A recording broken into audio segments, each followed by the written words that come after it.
إلا الصيام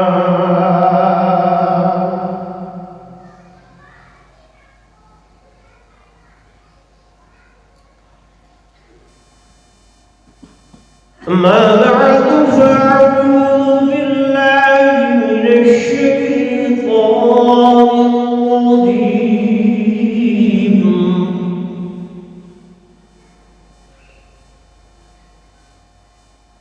بسم الله الرحمن الرحيم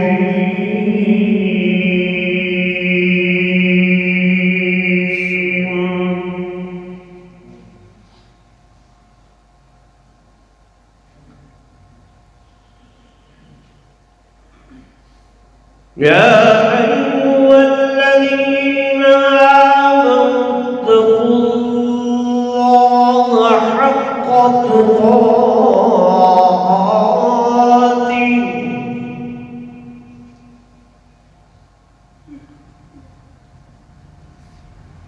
ولا تموتن إلا وأنتم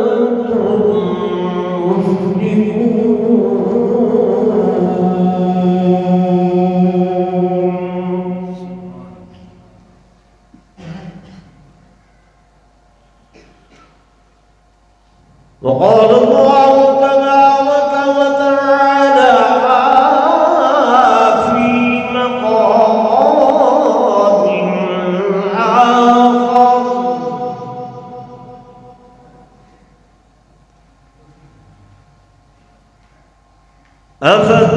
أفتؤمنون ببعض الكتاب وتكفرون ببعض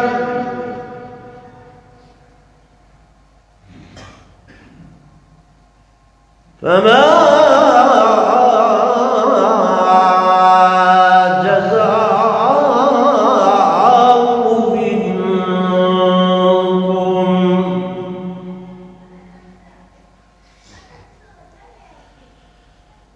إلى آخر آمنت بالله صدق الله مولانا العظيم وصدق رسوله النبي الكريم الأمين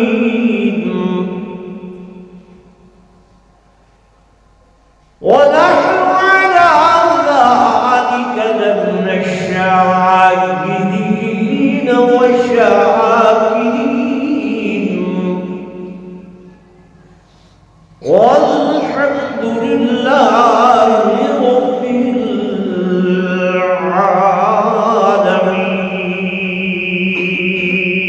العالمين. درود شریف پڑھ لیں سب.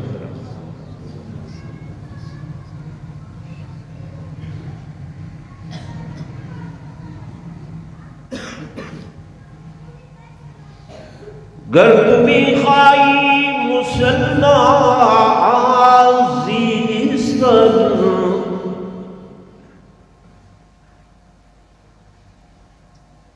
گر تمہیں خواہی مسلمان زیستن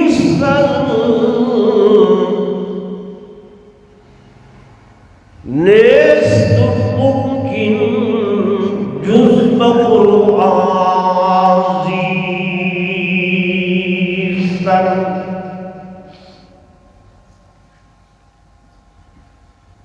وہ معزز تھے زمانہ میں مسلمان ہو کر وہ معزز تھے زمانہ میں مسلمان ہو کر ہم ذلیل و رسوا ہوئے ہیں تارک قرآن ہو کر. ایک مرتبہ پھر درود شریف پڑھ لیں. اس کی گونج تھوڑی سی ختم کریں، آواز سمجھ میں نہیں آتی لوگوں کو.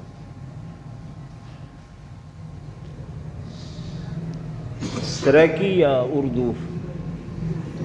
جی نہیں، میرا دل وہ اکسی جو تھوڑا دل آکھ ہے. سریکی ٹھیک.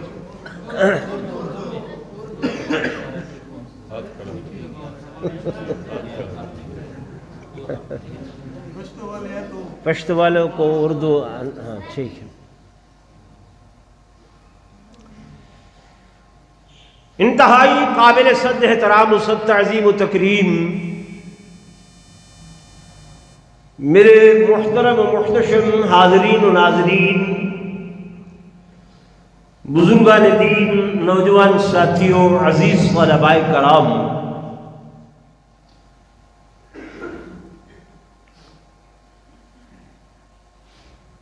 مدرسہ جامعہ عثمانیہ میں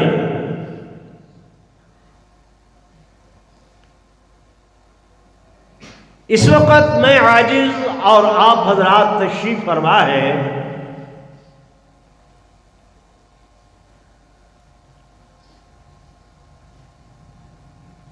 اس مدرسہ میں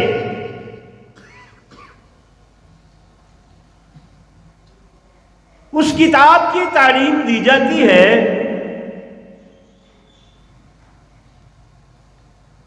جس کتاب کو اللہ تبارک و تعالی نے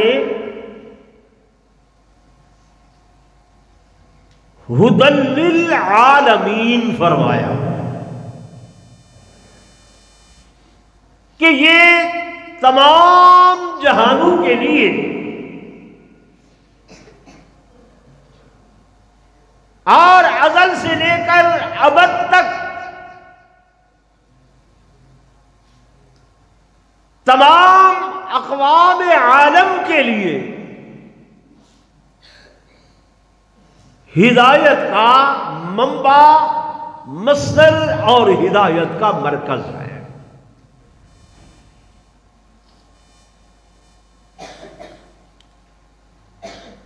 مالک کائنات نے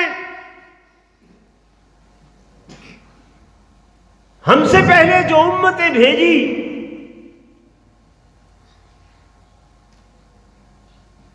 یہود آئے، نصارہ آئے، ان لوگوں کو بھی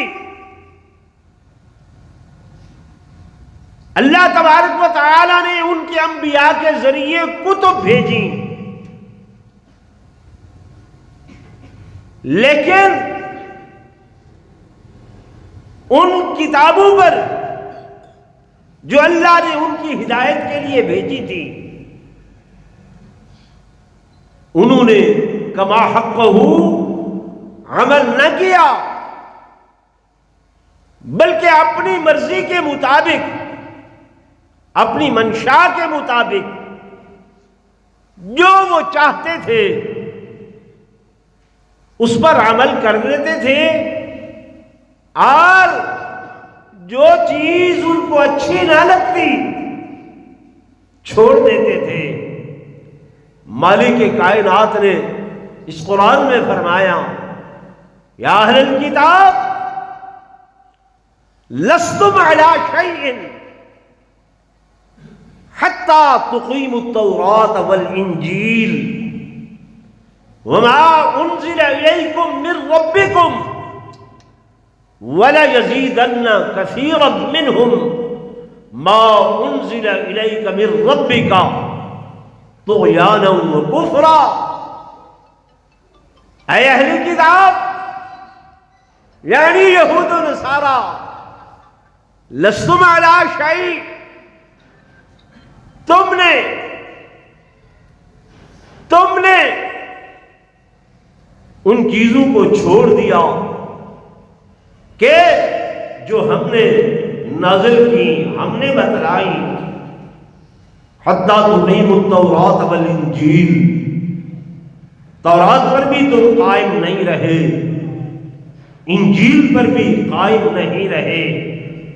میرے بریانی والے دوستو، آپ جانتے ہیں کہ جب وہ لوگ تورات پر قائم نہ رہے، انجیل پر قائم نہ رہے، اللہ تبارک و تعالی نے ان سے ان کتابوں کو بھی جس زبان کو وہ نازل ہوئی تھی وہ ان سے واپس لے لیا۔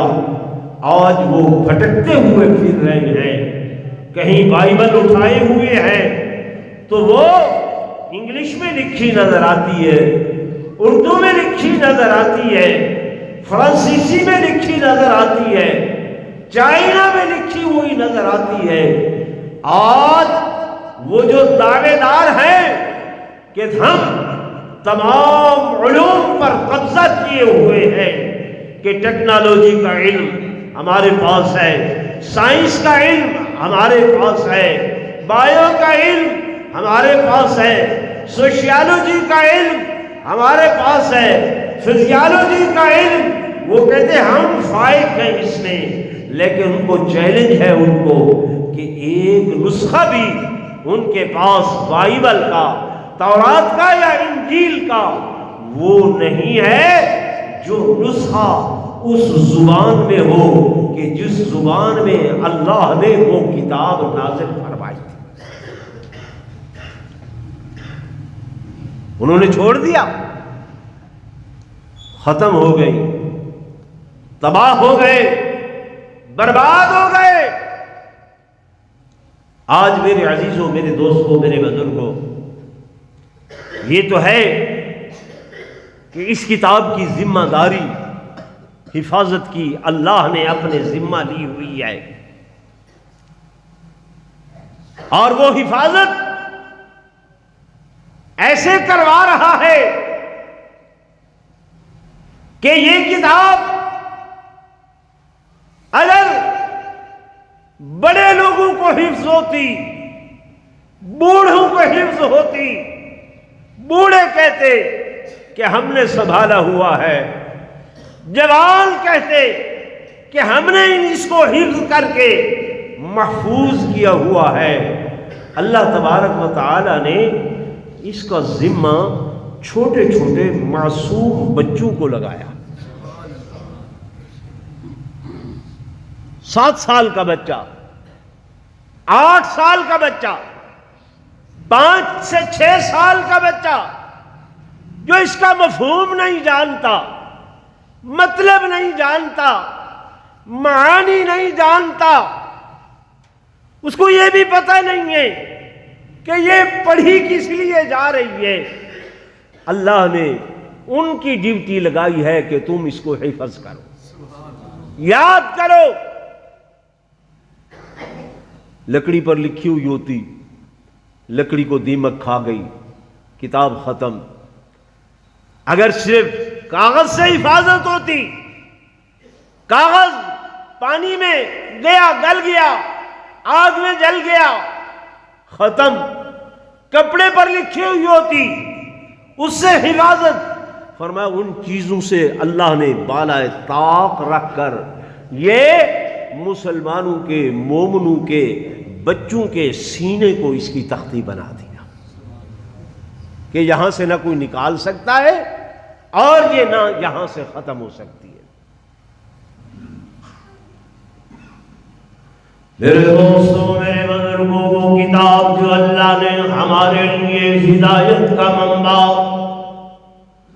ہدایت کا مرکز بنا کے بھیجی، آج ہمارا یہ عالم ہے،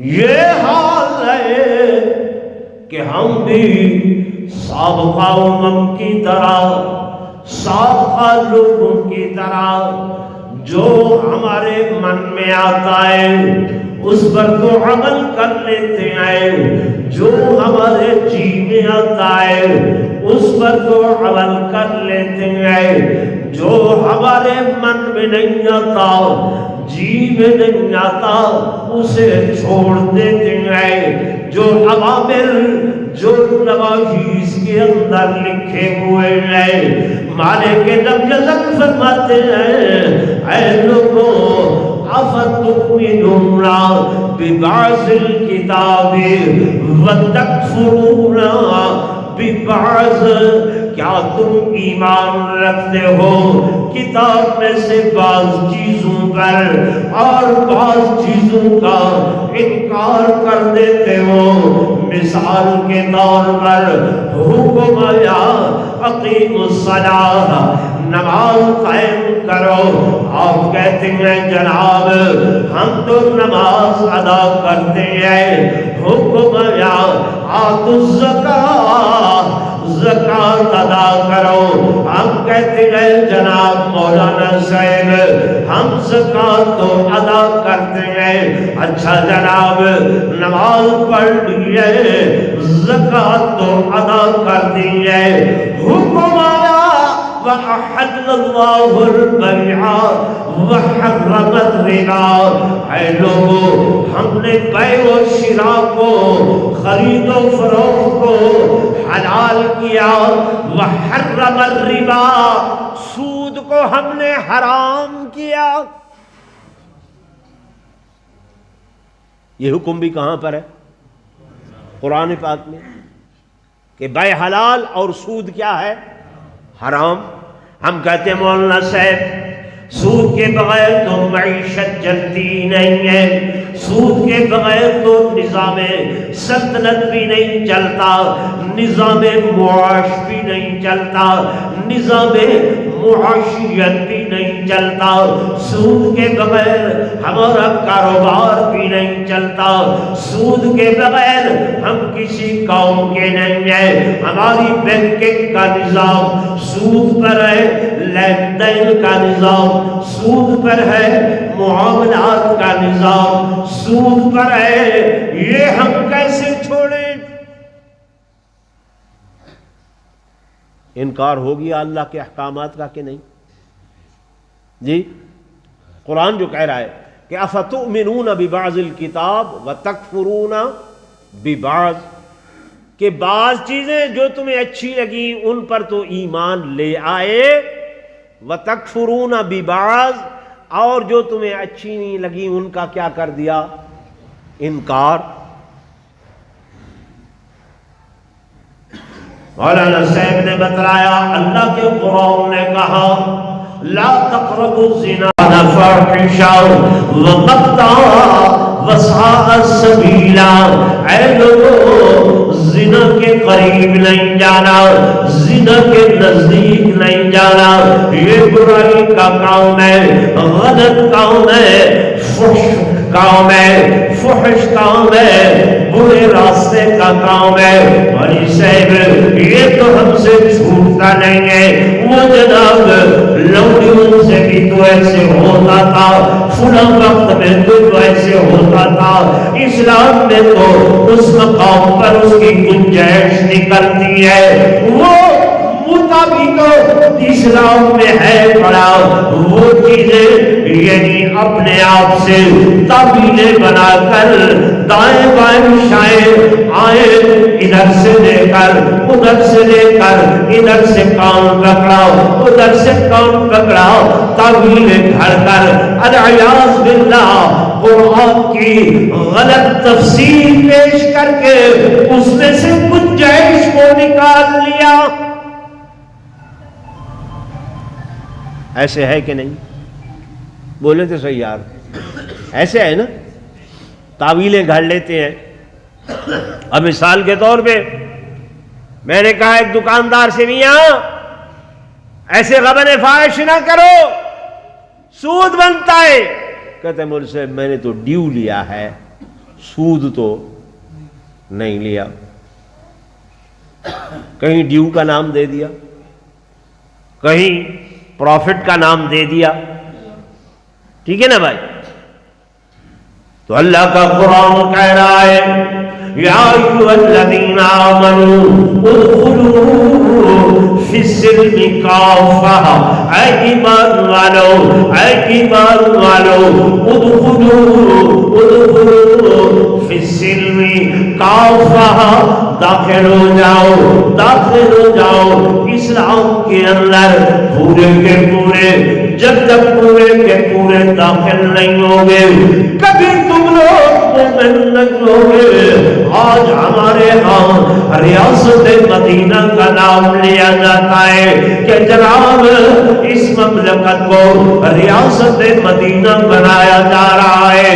ہماری حکومت وہ کہتی ہے جناب یہ ریاست مدینہ ہے۔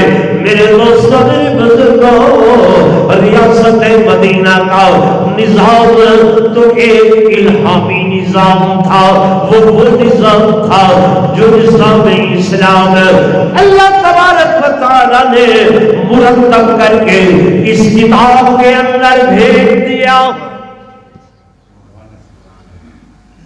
پورے کا پورا، کہ قرآن کہتا ہے وَلَا رَطْبٍ وَلَا يَابِسٍ إِلَّا فِي كِتَابٍ مُبِينٍ، کہ کوئی خشکی کی چیز، تری کی چیز ایسی نہیں چھوڑی ہم نے مگر اس کتاب کے اندر ہم نے بیان کر دی ہے۔ آپ کہتے ہیں مولانا صاحب ہم تو 21ویں صدی میں چلے گئے اور یہ دقیانوسی کلام ہے، پرانا کلام ہے، پرانی باتیں ہیں، آپ ہماری ٹانگیں گھسیٹتے ہو، آپ ہمیں پیچھے کی طرف لے آتے ہو، ہم آگے بڑھتے ہیں، آگے بڑھنے کی کوشش کر رہے ہیں۔ میرے دوستوں، میرے بزرگوں، جو اللہ آپ کا اور میرا خالق ہے اس مالک کو کیا اس 21ویں صدی کا پتہ نہیں تھا؟ بولے پتہ نہیں تھا کہ یہ صدی بھی آئے گی اور اس میں ایسے لوگ بھی آئیں گے، وہ لوگ جو آپ اور ہم ہیں۔ اللہ ہمارا بایو ڈاٹا نہیں جانتا تھا کہ ہم کس صدی میں کیسے لوگ ہوں گے اور کس طرح پر ہمارے حوائج ضروریہ ہوں گے۔ وہ اللہ ان کو بغیر سود کے پورا کر سکتا ہے کہ نہیں کر سکتا؟ بولے نا، ہماری اس معاش کو، ان ضروریات کو وہ اللہ بغیر اس سودی نظام کے، بغیر اس ایسے نظام کے کہ جس میں حلال نام کی کوئی چیز نہیں ہے۔ آپ گلہ کرتے ہیں، شکوہ کرتے ہیں کہ مولانا صاحب ہم دعائیں مانگتے ہیں، ہماری دعائیں قبول نہیں ہوتی، ہم اللہ اللہ کرتے ہیں، اللہ ہماری سنتا نہیں ہے۔ ماشاءاللہ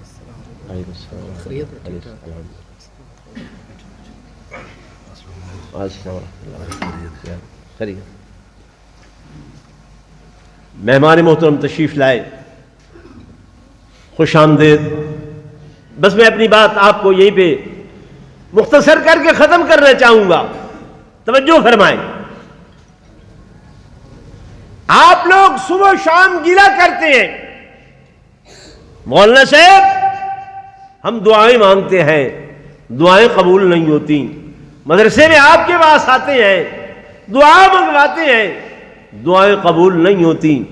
آپ میں سے جو بڑے بوڑھے بیٹھے ہیں، بزرگ بیٹھے ہیں، آپ کو یاد ہوگا کہ سن 1971 کے اندر پاکستان 2 لخت ہوا تھا، 2 ٹکڑے ہوا تھا۔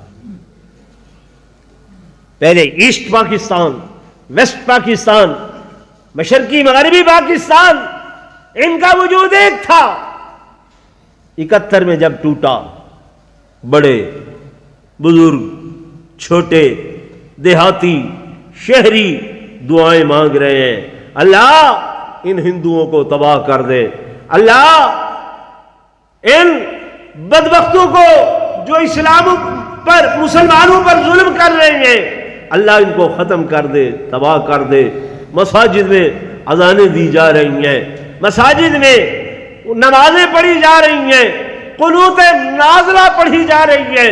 اللہم شتت شملہم، دمر دیارہم، فرق جمعہم، خرب بنیانہم۔ مانگی گئی تھی دعائیں کہ نہیں؟ بولے نا، مانگی گئی تھیں، قبول ہوئی کسی کی؟ بولے نہیں، نہیں ہوئی۔ وجہ کسی نے غور نہیں کیا، سوچا نہیں ہے، خیال نہیں کیا۔ اس وقت کی گورنمنٹ، اس وقت کی حکومت من حیث القوم، انہوں نے ہمیں نظریہ اسلام سے ہٹا دیا تھا۔ یہی حرام ہماری رگوں میں بس چکا تھا، جو آج سودی صورت میں، سود کی صورت میں وہ ہمیں کھلایا جا رہا ہے۔ لیبل اسلام کا لگایا جا رہا ہے، لیبل دین کا لگایا جا رہا ہے، لیبل ریاست مدینہ کا لگایا جا رہا ہے۔ میرے دوستوں، میرے بزرگوں، میں نے ابتدا میں آپ سے عرض کیا، اللہ نے کہا ہے قرآن میں کہ افتؤمنون ببعض الکتاب وتکفرون ببعض، کہ تم اس کتاب کے بعض حصوں پر، کچھ حصوں پر جو تمہیں اچھے لگتے ہیں اس پر تو ایمان لاتے ہو، اور وہ حصے جو تمہیں اچھے نہیں لگتے تم اس کا انکار کرتے ہو۔ نماز کہتے جی ہم پڑھتے ہیں، ادھر سرحد میں داڑھی ہم نے رکھی ہوئی ہے، نماز ہم پڑھ رہے ہیں، یہ حکم قرآن کا مانا ہوا ہے۔ لیکن قرآن نے جب کہا سود مت کھاؤ، حرام مت کھاؤ، زنا کے قریب مت جاؤ، فحش کاموں کے قریب مت جاؤ، غبن فاحش مت کرو، کسی پر ظلم مت کرو، کسی سے زیادتی مت کرو، ملاوٹ مت کرو، مولانا صاحب یہ تو ہم سے ہوتا نہیں۔ تو یہ تکفرون ببعض کا مصداق ہوا کہ نہیں ہوا؟ بولے تو صحیح یار جی۔ میرے خیال میں نے آپ کی دکھتی ہوئی رگ پر ہاتھ رکھا ہے۔ اللہ کا قرآن جسے آج ہم نے ترک کر دیا ہے۔ آپ کہو گے بچے پڑھ رہے ہیں، مدرسے آباد ہیں، مساجد میں اس کی تعلیم ہے۔ ہمارے بزرگ حضرت شیخ الہند حضرت مولانا محمود الحسن صاحب رحمۃ اللہ علیہ جب کالے پانی کی جیل کاٹ کر آئے، 4 سال تک انگریز نے انہیں وہاں بھیجا، واپس تشریف لائے، علماء استقبال کے لیے آئے، جس میں حضرت گنگوہی بھی تھے، جس میں حضرت مولانا حسین احمد مدنی بھی تھے، جس میں حضرت مولانا شبیر احمد عثمانی بھی تھے، بڑے بڑے اکابر بزرگ بیٹھے ہوئے تھے۔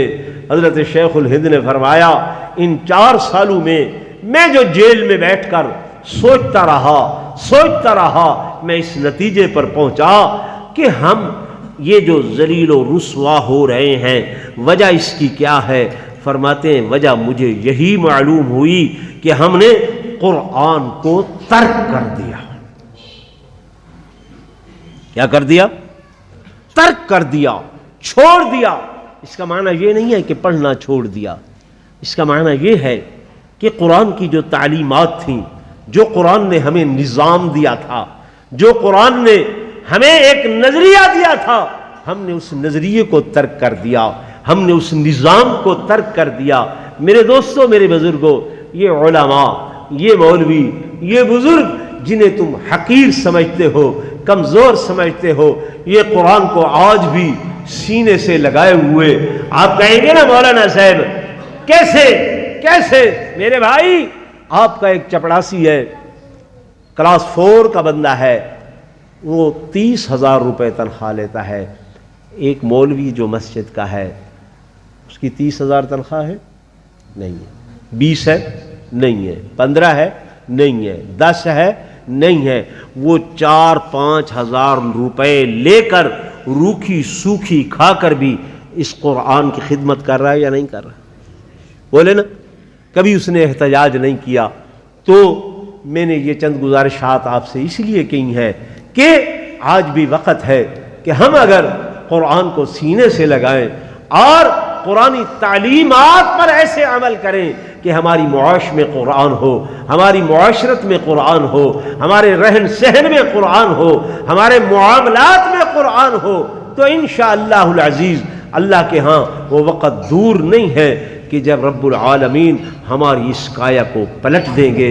اب مہمان محترم 10-15 منٹ کے لیے آپ سے کوئی بات کرنا چاہیں گے تو آپ غور سے